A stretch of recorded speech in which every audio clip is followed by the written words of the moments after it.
welcome to my YouTube channel. It's Beautiful Litoba, and today I'm talking to you guys about being retrenched amid COVID. So I used to work for a financial institution. It was more focused on building the entrepreneur and helping entrepreneurs with their businesses, like whatever that it was, a startup or an already established company, and the company would sponsor them, and yeah.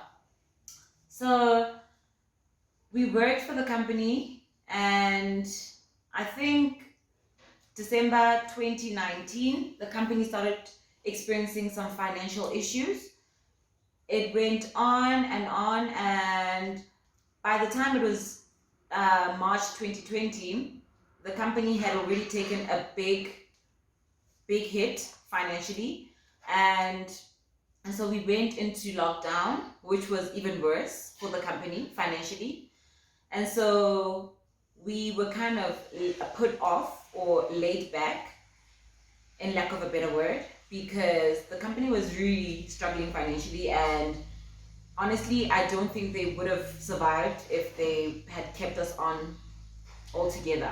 So we worked in March, April, and May, and June. So beginning of July, we were retrenched. So towards the end of June, we got our first retrenchment letters, which explained what was going on and so forth. And so we went through all of the channels, which was the first consultation with the company's lawyer, and if you had representation, you could come with your own. And yeah, so basically this is where the company was telling us what was going on, how it was going on, and all of that stuff. So it got to a point where we were told, well, we were given an option whether we were gonna resign, or which was like us taking the package that the company was offering, or we would just wait for the company to decide whether they're retrenching you or not. So I made the decision to wait and let the company decide whether they're retrenching me or not. And unfortunately, the day came and I got my retrenchment letter and I was retrenched. And yeah, from there it was a downward spiral, because the company had offered to give, like, obviously, like when you work for companies, you need to get like a package. And yeah, so the month before that, which was June, I hadn't gotten my June salary, and I was still awaiting my June salary, and I was still waiting for the package that I was promised to get at the end of my period, which was July the 2nd or the 3rd, if I don't recall properly. And so I didn't get my June salary and my package by the day that they had said would get it. I didn't get it at the end of the month, which was the end of July. I didn't get it at the end of August. So mid-August, I decided to go to the CCMA, because even when I called the HR lady, we were not getting the right answers. She was just being cocky about it. She was not giving us enough attention. She was not giving us the platform or sympathizing with us at all. It almost felt like she was trying to prove a point because she was related to the boss. So it kind of just felt like we were being taken for a ride. Like, whatever, you guys, anyway, we didn't need your service type of thing. So I went and took it a step further and went to the CCMA and applied at the CCMA for them to intervene, which was like also a really funny one, because when we got to the CCMA, I got a date and all of that. And on the day of my hearing, I went there, and obviously the representatives of the company, English,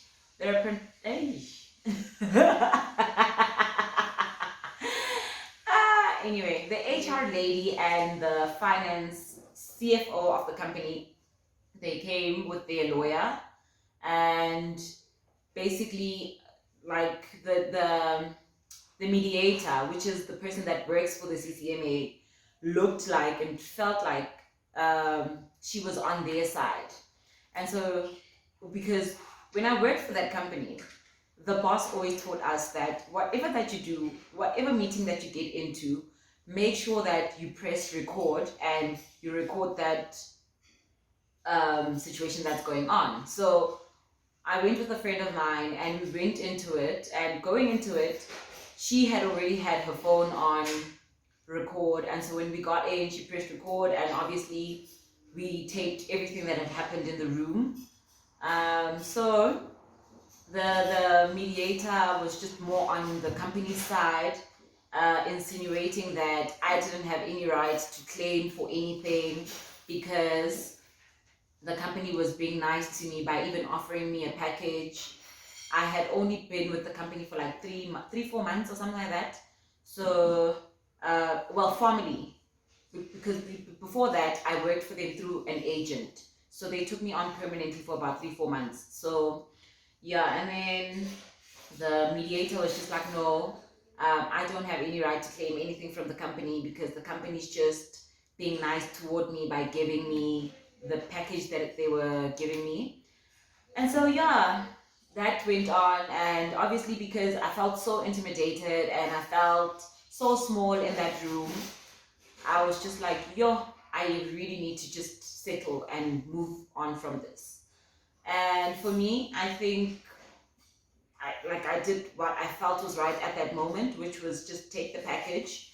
And I wanted them to give me full salary for June, and they were like, no, we don't have the money. And I think at that point I just knew it was a lie because the boss had been getting deals and stuff like that. So I then took that half salary for June and that package, which, yeah, was not enough, but yeah, it was what it was. I took it, I settled, and they were supposed to pay me at the end of that month, which was September. No, actually August, yeah, the end of August. So the end of August comes, they don't pay. So at CCMA, you don't go back immediately after they don't pay. So even in this, I think the CCMA is still on the company side because it's frustrating for you to wait for your money, first things first. And then it's really frustrating that when these people don't pay you, the law or the CCMA or whatever still gives them leeway to still breathe from the time that they were supposed to pay you. Because the only other time you can go back to the CCMA after they haven't paid you is 2 weeks later. So you need to wait for 14 working days before you go back to the CCMA. So you wait for 14 days and then you go back to they give you some paper that you need to sign that states that the company hasn't paid you and stuff like that. And you still need to wait another 2 weeks. And then if they still haven't paid you in that 2 weeks, you go back to the CCMA again and then you sign another paper. And at this point now, you need to go to the police station for them to sign that little affidavit thingy to show that you've tried to wait and give them chance to give you your money. So you need to understand, at this point, I'm financially frustrated. I'm out of a job. I don't have money. I'm fresh into buying a financed car. And so like the stress is just piling up. So yeah, and then I went to the police station like 2 times. So you wait 2 weeks before, so you wait the first 2 weeks and then you go and tell them that they haven't paid. You wait another 2 weeks and then you go to the police station for the first time. And you wait another 2 weeks and then you file another report at the police station. This is now the third 2 weeks. After those 2 weeks, then you wait for the last 2 weeks and then they give you something called a serving letter, which is the letter that you take to the sheriff. Even when you get to the sheriff, that's another procedure on its own. You need to ask the sheriff you need to give the sheriff the address that this person is working, and if it's in their jurisdiction, then they can go, and then if it's not, well, hard luck, you need to go back to the CCMA, find another sheriff that's in the jurisdiction that the person that you're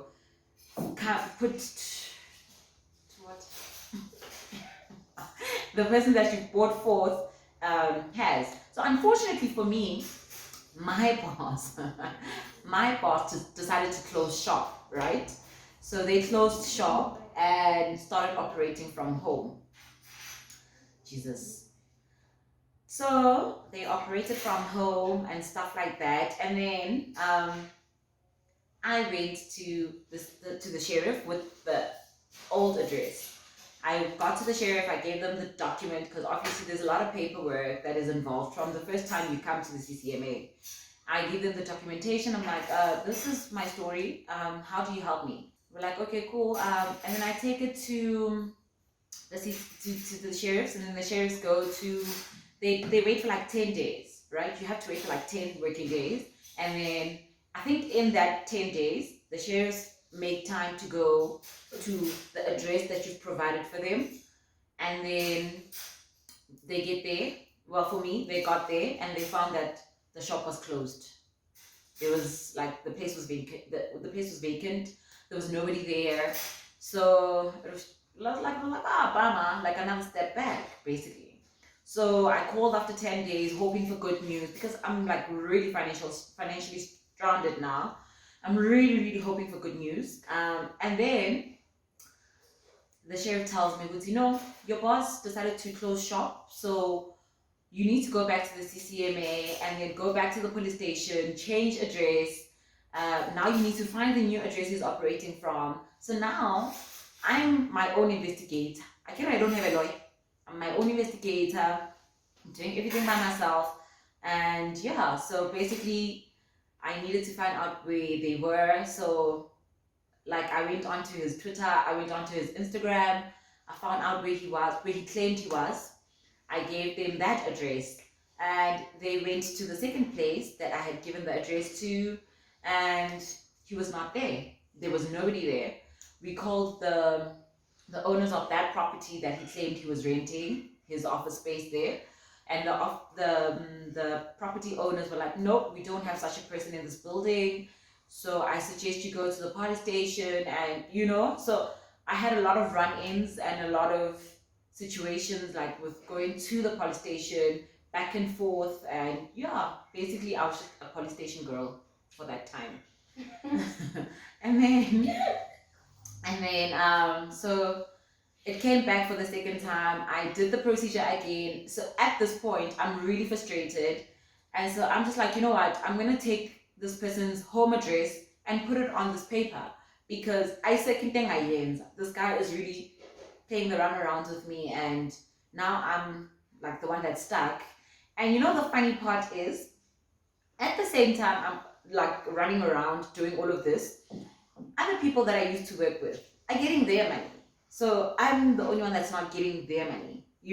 So it almost looked like why are you being petty, and why are you being like unprofessional toward me, whereas I was very professional toward you and stuff like that. So yeah, I went back to the police station for the last time. I put on his home address.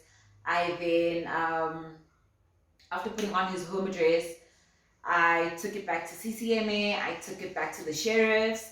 At this point, I was dealing with a very nasty sheriff, like the nastiest. Like sheriffs that are all the way in Midrand, very nasty.